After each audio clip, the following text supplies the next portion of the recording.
The Ministry of Environment, Natural Resources and Climate Change is pleased to announce the culmination of the Seagrape tree planting initiative at Long Bay Beef Island. The Seagrape planting has been part of efforts to restore the beach environment, an initiative funded by Unite BVI and supported by the H. Levitistel Community College Center for Applied Marine Studies, for the Department of Information and Public Relations, and the Ministry of Environment, Natural Resources and Climate Change. I am your host, Betha McKelly Adams. Today in studio, I have with me Ms. Angela Burnett Penn, Environmental Officer for Climate Change in the Ministry of Environment, Natural Resources and Climate Change, along with Mr. Dwayne Nibbs, Deputy Chief Surveyor, also with the Ministry of Environment, Natural Resources and Climate Change. Welcome. Thank you, Bertha. It's really good to be here. Thank you. Also. It's a real pleasure to have you both here today. I'm going to begin with you, Angela. And I'm going to ask you to walk us through the different stages of this project.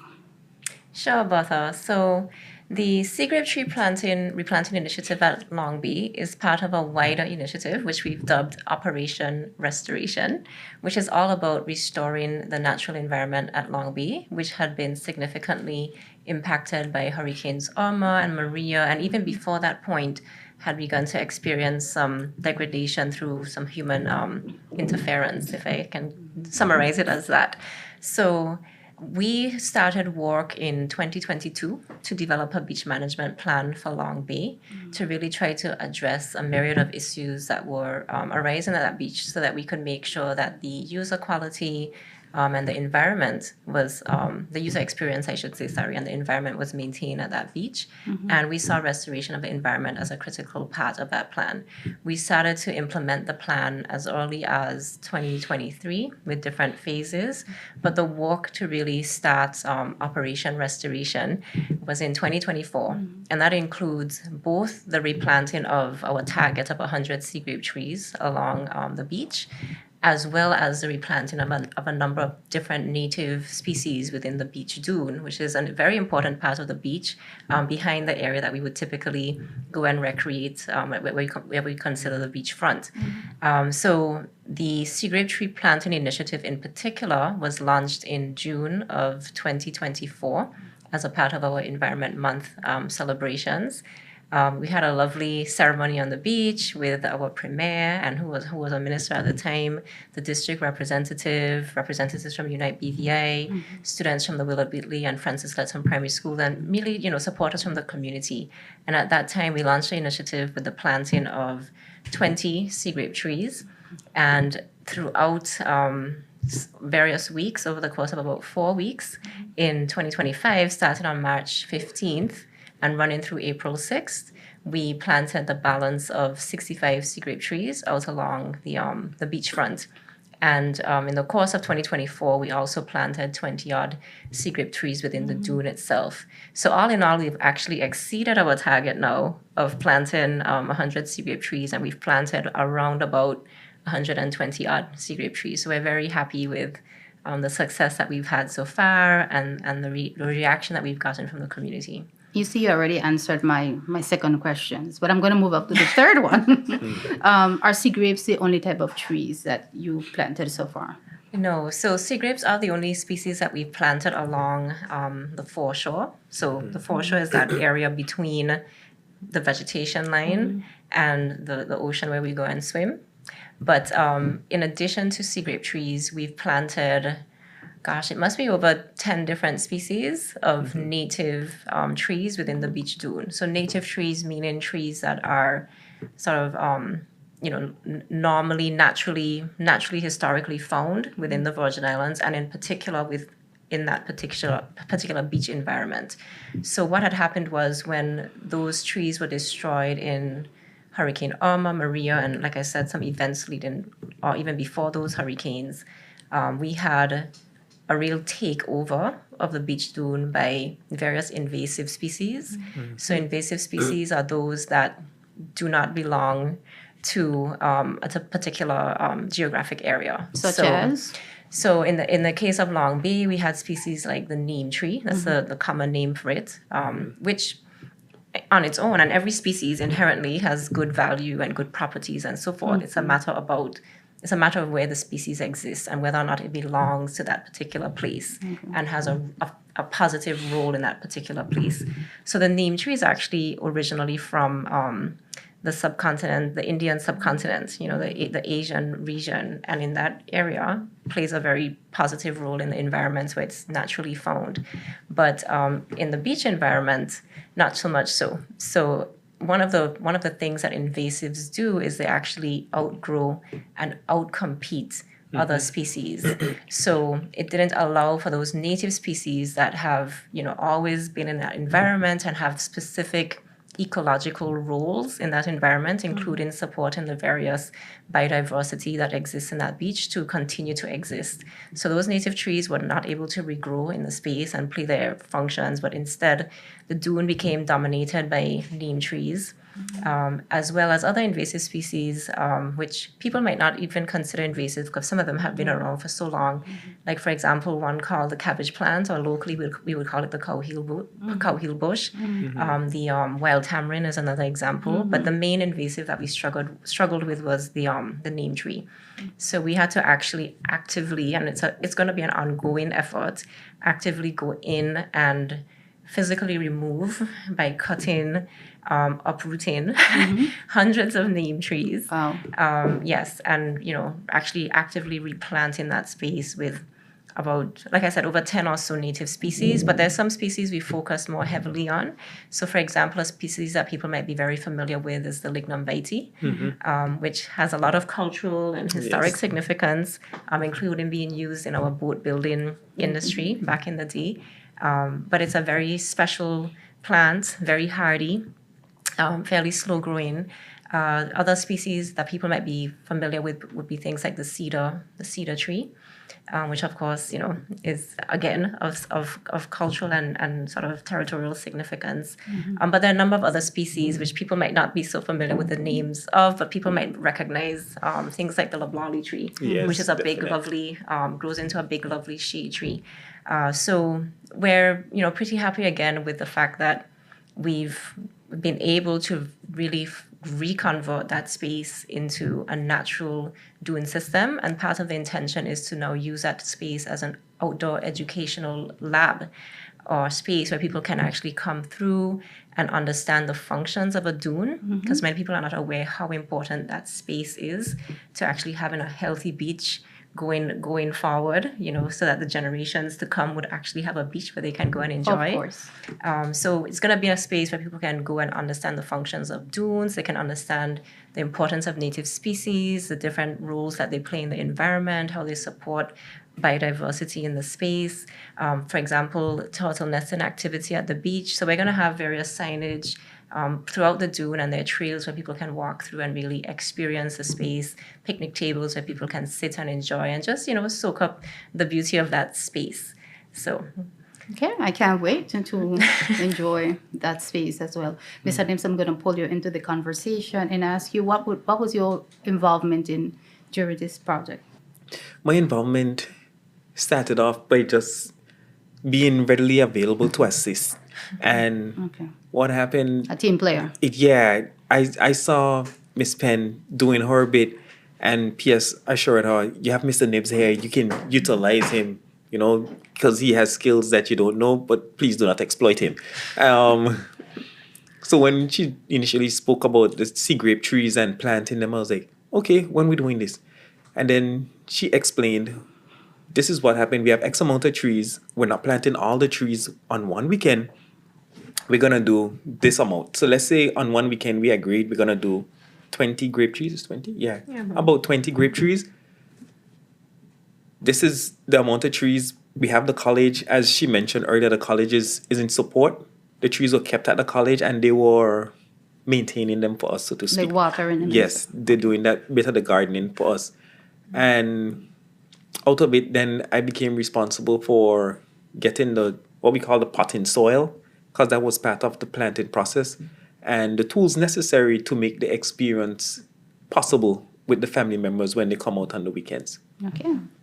So, Ms. Penn, I understand that one of the things that you did within this project is to name trees after persons within the community. Can you go ahead and explain how did that work? Yeah, sure, definitely. So, well, the ministry, we thought it would be really fitting to fully engage the community in this initiative by honoring the legacy of persons from the community who have passed on, who really contributed to the development of our community.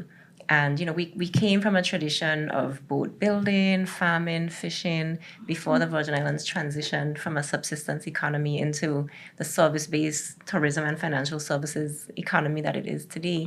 And, we had craftspersons who really made life work and what it was back in those days. So we wanted to honor and remember that legacy and those important contributions. So we decided it would be very fitting to name the trees in honor of these persons so that these trees have an identity and, people can really feel a sense of ownership over the initiative. And the idea is that, 10 years from now, 20 years from now, hopefully 50 years and more from now, generations to come can come and sit and shade under those trees. And we'll have a QR code or some form of linkage that people can go onto our website and read about these significant figures. Some people have talked about it being a living museum because we really don't celebrate, we don't capture and document to begin with, much less celebrate these sort of unspoken heroes. So we thought that this was a wonderful opportunity to do that. The criteria was that persons, first of all, are passed on. These are persons who have are all deceased. Persons from the 7th and the 8th communities, which, that beach is really the social and cultural hub for those communities. It has always been. Well, of course, it's a very popular beach for the entire population, but they had to be from the 7th and 8th and Virgin Islanders, either by birth or by ancestral descent. So those were basically the criteria. Of course, in addition to making some significant contribution, and on the website we detail sort of the areas in which we were particularly interested in. So the ministry did a first selection of some names that we pre-selected, but we also had a public nomination process that opened up from the time the initiative was launched in 2024. It was announced then, and we reminded the public of the opportunity to nominate persons when we started the planting again in 2025. And I'm happy to say that we had quite a number of nominations coming in and that we actually have a few spaces remaining. So while all of the trees have been planted, and we've had families come out on the weekends in 2025 to actually plant with us and be a part of putting their forefather or foremother's tree in the ground, which they really, appreciated. We do have about 12 or so trees that are out on the beachfront that are still to be named. Some of these trees have been planted from in 2023, Seagrape trees. Some of them were planted this go around, but we didn't have nominations as yet. But we had to go ahead and plant. So we have about 12 remaining on the beachfront area. And the 20 odd that we planted in the dune space are also available for naming. So we're going to be extending the nomination process yet again. So persons have a final opportunity until the end of May where they can nominate names. And that would be in good timing for us to have all of the names in place when in June we're seeking to actually open up that public education space that I talked about within the dune. So we're looking forward to getting those additional nominations. All right. So this is the opportunity. Right? Yes. Okay. Mr. Nives, let me pull you in. Sure. How well the community has embraced this initiative. Can you speak to that? I really cannot measure how well because it's been awesome. It's been, let me show you how extreme it has been.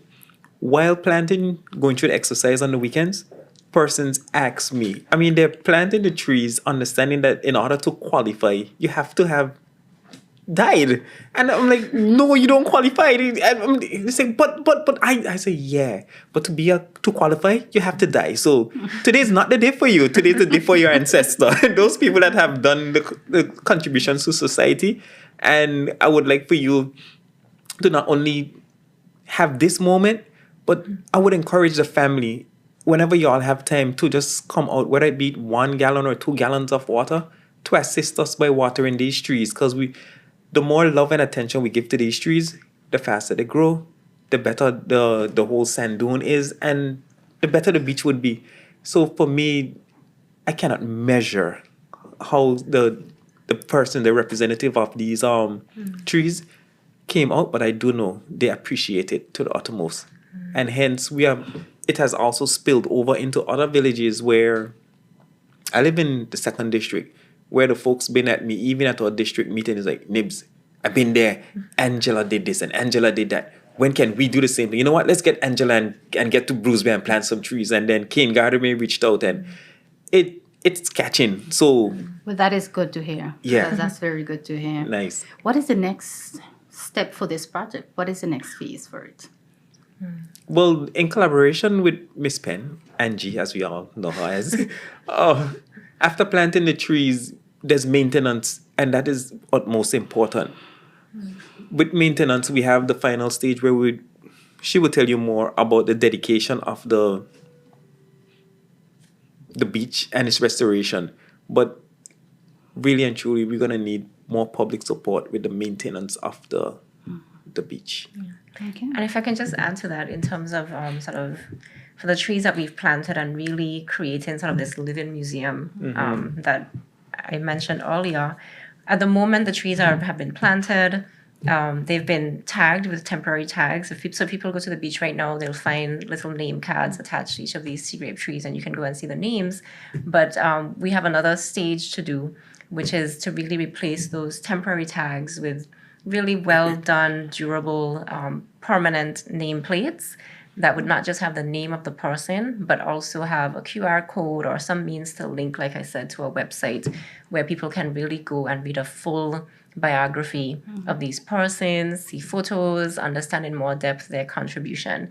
So we'll be keeping in contact with the various families of the persons who've been nominated over the next few months with the intention of gathering all of that information, getting it online, getting these permanent name cards in place. And we hope to have another opportunity where the families have a chance to be engaged by actually coming out and planting that permanent name card at such time that they're available. We don't have an exact timeline on it, unfortunately, because there's a lot to get to that point. But the target is definitely to have that done before the end of this year. So we're looking forward to that. In addition to, like I mentioned earlier, the opening of that dune space, which we hope to have as an outdoor learning laboratory, sometime in June for the celebration of Environment Month, which we celebrate every year in June. So those would be the next steps. And Mr. Nims alluded to the fact that communities in other parts of the country have really become excited about what they see happening at Long Bay, and we want to see the initiative spread.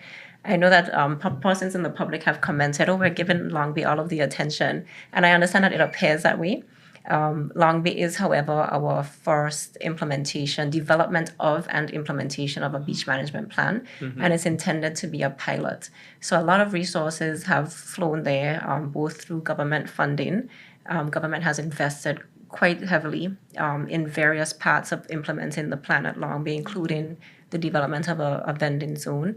And we've gotten significant support as well through 2 grants now from Unite BVI. But the intention is for this to be a pilot, meaning that we intend to replicate development of beach management plans and implementation of those in different beaches. No plan will look the same because every beach is different with a different set of characteristics and user profiles and environmental profiles and everything else. So it's not something that's going to happen all at once. It can't happen overnight. We're a very small team, with a big portfolio. So we're doing our best, but this is why we encourage communities to take their own initiative. You don't have to wait for the ministry to organize a tree planting event. So far, we've had community groups in Bruce Bay and King Island Bay, like Mr. Nib said, approach us and say, hey, we want to do something in our communities. And we always encourage those groups to reach out to the ministry so we can help guide in terms of, okay, what would be the most appropriate species at this particular beach? Where should you think about planting so that we avoid conflicts and we can make sure that those plants will really be able to survive in the long term? So we definitely encourage groups to not just run off on their own to consult the ministry, but we encourage groups to take that kind of initiative. At Long Bay, it was sort of a no-brainer to go with seagrape trees because that was definitely historically the tree that lined the entire beachfront. And seagrape trees are extremely effective at protecting beaches from erosion. Many people think it's just their root systems because they have very deep and extensive root systems which really bind the sand together. But in addition to their root systems, those big, broad, bunchy leaves also form a very effective barrier against wind and the blowing of sand onto and off of the beach through wind. So both their leaves and their root systems act together to keep that sand in place and protect the beach from erosion. But again, in different beaches, you might want to consider, at different beaches, you might want to consider a mix of different species. So encourage groups to take initiative, but also, reach out to the ministry in doing so. So I can say that between both of you and the rest of the ministry, you all have sparked something within the community. I'm glad. I'm going to say it for you. Definitely. I'm going to say it for you. You don't have to name the spot or the district, but do you have something in mind already as to who's next? Where's the next project going to be? You don't have to say it right now, but do you have something in mind? I can speak at the level of beach management planning that Bruce Bay has come up as a priority in our discussions internally. King Garden Bay, of course, we are aware has significant issues that need to be resolved. So that's also definitely a beach on our radar. In terms of Tortola, Brandywine Bay, we think has a lot of potential for development and for certain types of activities. So that's also on the radar. And that's just Tortola. We appreciate, the other, the Virgin Islands is a collective of islands. So on Virgin Gorda, we know we've been getting a lot of interest and sort of pressure in having development at beaches like Savannah Bay, which have historically been just pristine, untouched, undeveloped. So that would require a conversation, of course, with the community about the direction in which the community might want to see that beach. And there are also some other interests involved in that beach. So the intention would be to first and foremost focus on and this is all part of what is intended in the beach policy, of 2020, which was approved by Cabinet, is that there would be an overarching beach management plan, which would sort of give a broad indication of all of the beaches in the Virgin Islands, which ones we want to keep pristine, undeveloped, which ones we might allow some development, and then where you might allow some development, some commercial development or activity, then of what sort, at what level, at what scale, at what density. So there'll be an overarching plan, which we think is the greatest priority. So we have some direction.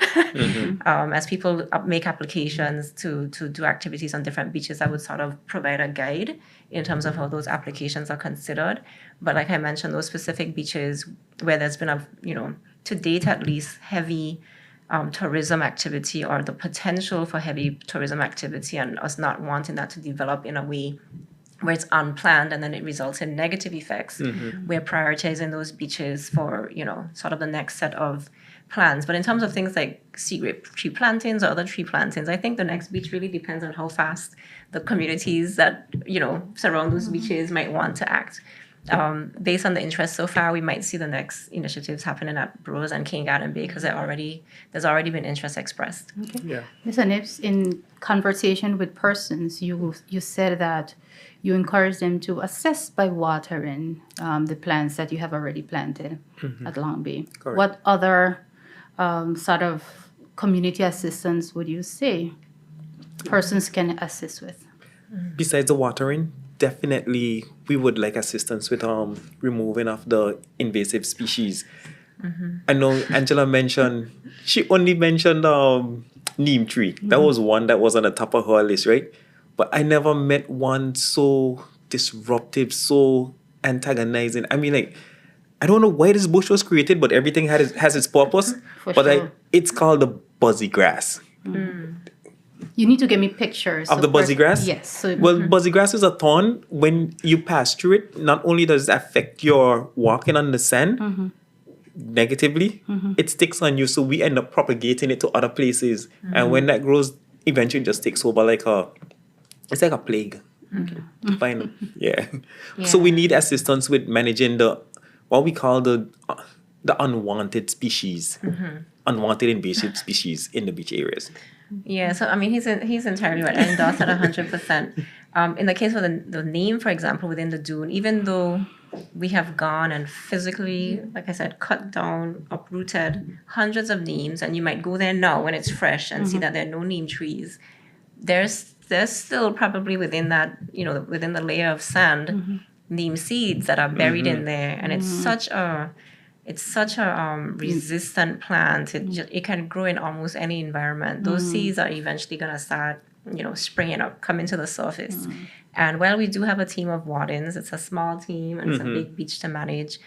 It would be really helpful, and we'll be organizing events. This would be a great opportunity, for example, for students who need some volunteer hours to just literally come out and help weed up those plants when they're small enough to easily be removed from the soil. And that's a process we'll have to probably keep going for at least maybe a 1 to 2 year period until we've hopefully finally gotten rid of the reservoir of seeds, right, in the area. Okay, so I suggest that both of you look into the camera and make you appeal to the community for assistance as parting words to this interview. I'll let you go first, Mr. News. Overall, the experience has been awesome. It's one of a lifetime. I never knew that restoring the beach would have been so much more fun, but more so to know that generations to come will be able to appreciate and enjoy this beach is something that we have as nature's little secret. And I encourage everybody to do their part, whether it's by planting a tree in your village or by when you go to the beach, cleaning up after yourself. Those are things that we would appreciate so we can maintain nature's BVI's prestige beaches. Yeah. Well said. Endorse everything 100%. And I would just probably reiterate how much we are blessed in the Virgin Islands. I've had the opportunity to travel and go to beaches in most islands in the Caribbean. And without bragging, I think I can safely say that we do have some of the most beautiful and pristine beaches. But we can't take them for granted. Beaches are fragile and dynamic ecosystems. And, their ability to remain as beautiful as they are really depends on how we treat them, right? So simple things like Mr. Nib said, taking up trash after yourself, not doing silly things like putting glass bottles in the sand, which are hazardous and, affect the environment. Plastics, which affect the animals that, live at the beach as their home. But also, how we develop, how we treat the beach space, appreciating that, the global climate is changing and sea level rise isn't a made-up idea. It's a reality. The data is showing it. And what we have today as our beach dune, that area in the back of those Seagrape trees, that's literally going to be the beachfront 50 years from now, 100 years from now, because the ocean would have covered that part of the beach that we now consider to be the beach. So unless we protect and preserve those dune spaces, there's not going to be a beach 50, 100 years from now. So I just want people to appreciate what we have and really not see it as the ministry's job to protect the beach, but everybody's job. This should be a community effort. And so, again, I encourage people to come out and volunteer, whether it's through watering plants, helping us with invasive species, taking initiative within your own community to go and make interventions, positive interventions with the guidance of the ministry at the beach that you frequent, at the beach in your community. So let's all work together to really protect what we have here in the Virgin Islands. It's precious, but it can be gone if we don't protect it. And 50 years from now sound like a long time, but I plan to be here 50 years. We all do. I want to thank both of you for coming and sharing about the Seagrape Tree Replanting Initiative and letting people know what have been done so far and what can they do, and that there are plans and the horizons to continue the good works. Yes. Thank you, Bertha. Thank you for having us. All right. Appreciate Today, my guests have been Angela Burnett, Environmental Officer for Climate Change in the Ministry of Environment, Natural Resources and Climate Change, along with Mr. Dwayne Nibbs, Deputy Chief Surveyor, also with the Ministry of Environment, Natural Resources and Climate Change. Our guests today were speaking about the tree replanting initiative at Long Bay Beach Island. Yeah. for the Department of Information and Public Relations, I have been your host, Becca McKelly Adams.